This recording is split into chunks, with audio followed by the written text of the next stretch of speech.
So I've been playing Guitar Hero for about 14 or so years, and ever since I got pretty decent at the game, I've been bombarded with people forever saying, "Oh, why don't you learn to play real guitar? Oh, think of how good you could be if you played real guitar instead of that game." And then especially one coming from guitar players saying, "Oh, playing Guitar Hero is nothing like playing real guitar." Well, as of now, I can finally say that I have learned to play the real guitar. And I kind of wanted to just talk about how well it transfers, like how much of my skill from Guitar Hero carried over to real guitar. So for those who've never seen me play Guitar Hero, I'm pretty high up there on the skill tree. I mean, I'm not quite like Asai or Randy Ladyman or guys like that, but I've done some pretty crazy stuff over the years with it. And throughout all that time, I've kind of looked at guitar and thought like, a lot of it is the same sort of motion. You know, you're holding the guitar the same way. Obviously, this guitar's a lot smaller and lighter weight. Usually when I play Guitar Hero, I play like this. But that doesn't really work with this guitar because it's just way too big. It doesn't really fit on my lap like this. But so okay, with Guitar Hero, you know, you have your strum bar and you have 5 frets. And so a lot of people will say like, oh, that's nothing. Guitars, you basically would have 7 strum bars as well as like over 100 frets. And so yeah, I can agree that the Guitar Hero controls are extremely simplified. The mechanics of the game are meant to be as simple as possible so that you can play stuff as hard as possible in the game. Now, do you guys remember when you first started playing Guitar Hero, how you had your hand right here, and moving your hand over just to touch the orange note just felt like a huge challenge. Like it was so scary to move your hand out of position and move it up the fretboard. Well, I think that because there is this orange button, that helps a ton with teaching you how to move your hand like up and down the fretboard on a real guitar. Now obviously moving your hands more than 5 frets and going all the way up to 24 and then up and down 6 strings, I mean that's a whole lot more than just moving over one button. But just the fact that the orange button teaches you to move your hand helps you a lot to just be ready to, you know, move your hand all the way up and down all over the place. So let's talk about a few things that did transfer really well. So first of all, strumming is pretty similar in both. So like with this guitar, you know, you have your little strum bar, and just going like does not feel too different from.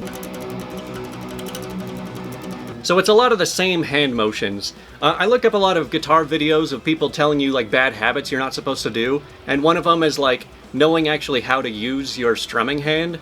Like, you know, don't use your whole elbow to strum, like try to be loose in the wrist. And so that's something I really did pick up from the game. Another thing that transferred over pretty well are trills. So most people know what trills are, you know, where you hold one note and then like tap another one back and forth. Now this motion feels extremely similar to just doing it for real. Now one thing that does not transfer well at all would be soloing. Now one thing that kind of bothers me about 5 buttons is that most solos go over a huge range. You know, you're probably covering like at least a full octave of notes, sometimes like 2 or 3 octaves. And when you only have 5 notes to work with, you're kind of just reusing the same frets and buttons over and over again.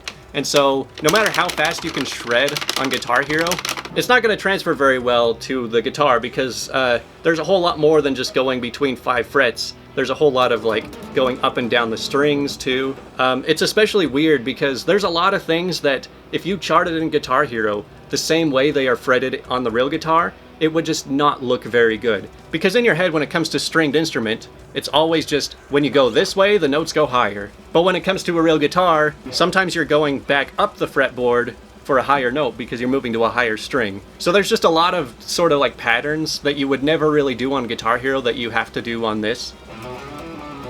Just because of like moving up the fretboard rather than just moving left to right. But now for just some general skills that you pick up from playing the game that do help a lot with the real guitar. So there's what I always refer to as finger flexibility. I mean, it's not necessarily something I would usually show off, but just look at what I can do with my hands.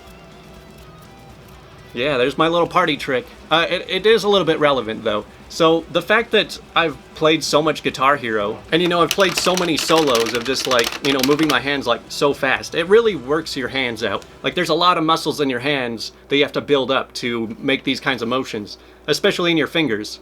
And so after doing this so much, like it loosens up your hands, it makes them feel more flexible, it allows you to do stuff like this. And the reason that I can tell that this hand is so loosened up is because I can do a lot more with this hand, which is my left hand, than I can with my right hand, which is my main hand. But as a side note, something that you can always do to practice just your hand loosening up, something I really enjoy doing is just going like tapping your 4 fingers like this, but then curling them and then doing it again. and just going back and forth like that. So yeah, doing stuff like that just loosens up your hands. You want to have really fast fingers. You want to have a lot of control over your hands. I mean, guitar is all about hand-eye coordination. Now, when I look back to some of my early days in Guitar Hero, there were a couple songs in Guitar Hero 3 that I thought were just insanely difficult, but they didn't look hard. And that's because it really involved like alternate strumming while also moving your fingers like back and forth or just all around the fretboard. So there's a lot of riffs out there where you have to be alternate strumming. So you're moving up and down with this hand while also doing stuff with this hand. And it's really hard to get that coordination down. You know, like the whole thing, like can you rub your tummy and pat your head, or the vice versa? Like there's just a whole lot of having to make both of your hands work with each other, like doing stuff at the same time, but while doing much different things. And so that sort of like weird two-hand coordination is another thing that has really helped me out when learning real guitar. Now, when you are learning a new skill, whether it be a new instrument, or a new sport, or a new video game, you are pretty much always going to be starting on square one. Now, if you have a lot of experience in similar things, you are probably going to learn much faster than somebody who maybe has never tried anything like that. But when I first played a real guitar, let's just say I was about as bad as anybody else who picked it up for the first time. I mean, obviously they're not going to transfer perfectly. You have to start from zero. But I think that the skills that I learned from this have really helped speed up the progress. And it's not just all about like the mechanical movements of my hands and, you know, having the right posture, being able to strum correctly. A lot of it is just being musically inclined and understanding how to follow music. So I've kind of come up with this little chart of the 3 levels of understanding music. Now, level 1 is just listening to music. You're just hearing it, maybe it's just in the background, maybe you're just enjoying it, but you're not really paying close attention to what's going on. Level 2 is following the music, and I'll come back to that one. Level 3 is actually playing the music, so obviously it can't get much more advanced than that. So let's talk about level 2, following the music. Now this is a step up above just listening to music, because in order to follow music, you have to be paying attention to all sorts of little things going on in the song. You're paying attention to the guitar part, as well as the bass part, and how well they're harmonizing with each other. You're paying attention to the drums, not just their tempo, but what sort of mood they're giving. And so rather than just listening to a song as a song, you're paying attention to all the different layers that are putting it together. And you're able to follow along, and you can tell exactly where every note is going to go. A really good example of somebody who's advanced at following music would be like an orchestra conductor. You know, they know the music just as well as all of the instrumentalists, and they are directing people, they're guiding people through the song, they know where all the notes go, they know every little part and how it all works together, but they're not technically the ones playing the music. But I would argue that the conductor has just as advanced of a job as pretty much anybody who's in the orchestra. Because like I said, you've got to know the tempo, you've got to know the changes, you've got to be able to follow along with the music. But then when it comes to Guitar Hero, I would almost put this at like level 2.5, because you are following the music, you are seeing where every note is, you've got to keep up with the tempo, you've got to move your hands in the same formation while the song is playing, just like you would with a real instrument.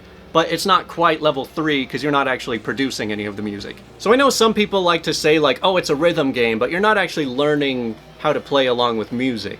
But I mean, I guess maybe that it's possible that some people are just so focused on just pushing the buttons that are on the screen and don't pay attention to what their hands are doing and the rhythm that they're playing. But I do think that if you are really good at following along with music, and you are playing along with it, you know what you are playing. You know the notes that are coming out when you are pushing the buttons. Like, you may not be the one producing those notes, but like I said, you're following the music. You're playing along with it. However, being able to follow the music is definitely a huge part of being able to play music as well. So for anyone who's an actual musician out there, you'll know that playing music is a combination of being able to follow the music in your mind and being able to transfer that to your hands and having the muscle memory to put it together. And both of those things are really independent things that you have to work on. And I would say that Guitar Hero can give you the ability to follow music about as well as real instruments can, especially since you're not allowed to really slow it down when you're failing.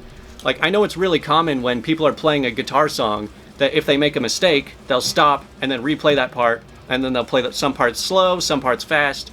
With Guitar Hero, you're kind of just stuck with playing it at full speed, so there's really no taking a break if you make a mistake. But it's really true, even when you're watching somebody play Guitar Hero, sometimes they're playing something so advanced that you can't even really follow the song. Like, there's just too many notes happening, and your brain just can't really interpret all that is going on. And so that's why I would say that following music is a skill that you actually have to practice with. So I know it's a very common thing that everyone says Guitar Hero is easier than real guitar. And in a way, technically, yes, it is true, but it's kind of a weird comparison to say that one skill is harder than another skill, because both have an infinite skill ceiling. So if you played 1,000 hours of both, your skills are probably gonna just keep going up higher and higher the longer you play. Now, if you're comparing like song by song, is it easier to play Sweet Child of Mine on Guitar Hero or on real guitar? Then it's probably gonna be easier on the Guitar Hero controller. But then again, like, there's a lot of guitar players who've tried picking up Guitar Hero, and they have just as hard of a time swapping to that as vice versa. I mean, overall, I would say it's kind of similar to, like, let's say you're a skateboarder and you want to try surfing or snowboarding. Like, yeah, the muscle memory is still kind of there, it's a similar sport, but you're still gonna have to start from square one. But then after that, you're probably gonna advance a lot faster than just somebody who's completely new to it. But now let's talk about some of the other comparisons between the two. One thing that everyone loves to bring up is, oh, if you're good at guitar, think of how much money you could be making. When in reality, making money from guitar is the exception, not the rule. It's extremely rare, probably less than 10% of anyone who buys a guitar is even going to make the money back that they spent on that guitar. I mean, they're both hobbies. You should not try getting into either one in the hopes of making money from them, let's be honest. I mean, I'm pretty much playing guitar the same way that I played Guitar Hero, in that it's just a hobby that I do for fun in my bedroom by myself, just for the sake of I find it enjoyable to do. As for which one I prefer, I mean, honestly, I've been having a lot more fun with guitar lately, because when it comes to Guitar Hero, I'm at a point where the only way to challenge myself is to just keep playing stuff faster and faster until like my arms are like breaking. And so it's really nice to have like a new challenge and a new way to push myself without having to just go faster and faster. Now, there are actually a few things I've noticed that have been a little bit easier on the real guitar. One being, there are a few songs that I actually like to play on both. I've noticed that I have a lot of the same tendencies of songs that I like to play on both, specifically technical death metal. And so technical death metal involves a whole lot of just like fast strumming and a lot of just crazy jumping between riffs, just a lot of fast everything. And I've noticed that whenever I strum really fast for a long time on Guitar Hero, like my arm gets so tired. And I actually think it's more difficult to strum fast for a long time on this thing than it is to do this for a long time. I just think it takes less effort to strum a string with a pick. Like, you can make the tiniest little motion to do that. Whereas with Guitar Hero, the strum bar, while it is pretty simple to do, it takes a little bit more effort to do one full strum. Not to mention, sometimes my fingers just slip off. Like, I'm strumming fast and then, like, I just lose it. That never really happens to me with a pick. So one nice thing that I think is really good about Guitar Hero that helps you improve really quickly is that the game is structured in a way that's like, alright, here's a list of songs. Here's some easier ones, here's some more difficult ones, and so just move your way down the list depending on how well you're doing. Now, I guess I could just look up the Guitar Hero set list and then try to recreate that on the real guitar, but it definitely helps when you have sort of like a structured playlist of stuff to work on, because it's way too easy when you pick up a guitar. You're like, what do I even play? You're like, oh, I know of a good song. You search it and it's like, okay, this is way too hard, I can't play this yet.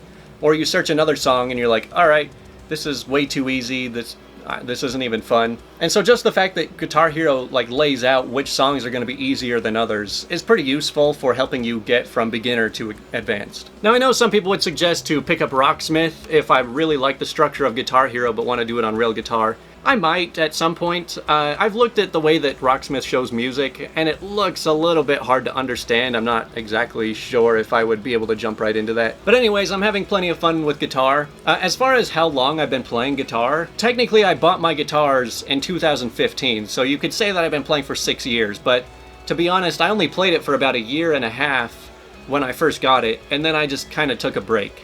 I pretty much didn't play at all between 2017 and the start of this year. And then for some reason at the start of this year I was like, you know what, I really want to pick up my guitars again. And then ever since like maybe March or April, I've been playing about 2 or 3 hours almost every single day since then. So I've gotten noticeably better. I still have a long ways to go before I'm as good on this as I am on this. But I'm having a lot of fun with it, and it's nice to have a new challenge. Anyways, hopefully you found this video useful. I made a video a couple years ago on which is better, Guitar or Guitar Hero, and going back and watching it, it's just so bad. It's such a terrible video, just so poorly put together, and my points weren't very well laid out. So I'm gonna hide that one so nobody can see it and replace it with this one. Also, I do plan on making a few more guitar videos pretty soon on this channel. I kind of like the idea of making this channel be a mix between Guitar Hero and real guitar stuff. It won't always be like talking about both, but anyways, just to finish the video off, I'll play a little bit of something since I've been leading you on this entire time.